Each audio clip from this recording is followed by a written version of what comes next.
c'est très naturel, parce qu'au moment où on a soif, la boisson est donnée. Nous avons vécu dans le temps le plus sombre de l'humanité, quand 6 millions de Juifs ont péri dans les chambres à gaz, quand je ne sais pas combien de millions de personnes sont mortes dans la guerre, et quand le mensonge politique inondait le monde.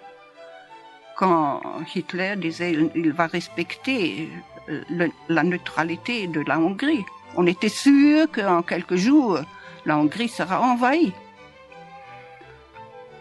Nous étions des artistes, nous avons eu une vie pleine de succès extérieur. Et tout de même, nous avons tous senti que notre vie est suspendue sur un abîme, sur un fil mince. Et nous nous sommes dit, mais où est notre vérité dans ce mensonge de vérité universelle presque? Et nous avons cherché notre vérité et nous l'avons pas trouvée. Et notre soif augmentait. Et chaque soir, dans l'atelier, il y avait des discussions passionnées. Et à la fin, nous nous sommes dit, fini les discussions, chacun va mettre noir et blanc sa propre recherche sur un papier, on va le lire. Là, on ne peut plus tricher.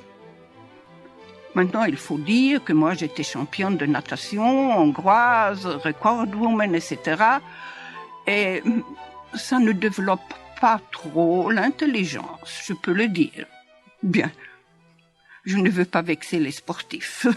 Mais Hannah, elle était très vive, elle avait une intelligence très vive, un amour extraordinaire, un humour extraordinaire, une intuition, une concentration très facile.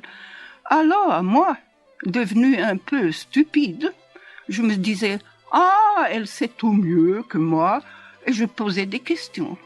Alors, quand je lisais, après le café noir, mon petit résumé, Hannah disait, ce sont des choses réchauffées que nous avons déjà discutées 1000 fois.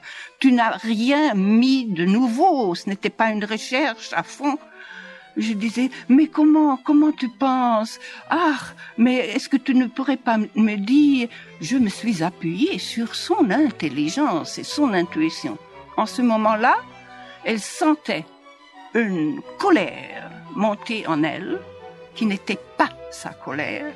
Elle avait justement encore le temps de me dire, ce n'est plus moi qui parle. Elle disait, on va te déshabituer à parler, à poser des questions inutiles. Il faut que tu deviennes indépendante.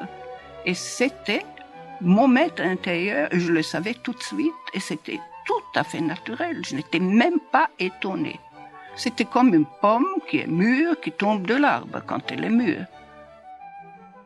Et comme ça commençaient les dialogues avec nos maîtres intérieurs. Et plus tard, j'ai découvert que c'est un ange.